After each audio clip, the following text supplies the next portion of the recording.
খবরদার ভিডিওটা টান দিবেন না, দেখবেন তো কপালটা খুলে যাবে। কারণ আমি 3বার সহি শুদ্ধ করে সূরা ইখলাস তেলাওয়াত করব, আপনারা শুধু শুনবেন আর এক খতম কোরআন শরীফের সওয়াব আপনাদের আমলনামার মধ্যে উঠে যাবে। চলুন তাহলে শুরু করা যাক। বিসমিল্লাহির রহমানির রহিম।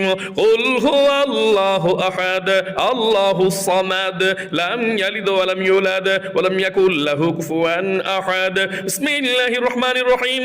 قل هو الله أحد الله الصمد لم يلد ولم يولد ولم يكن له كفوا أحد. بسم الله الرحمن الرحيم. قل هو الله أحد الله الصمد لم يلد ولم يولد ولم يكن له كفوا أحد.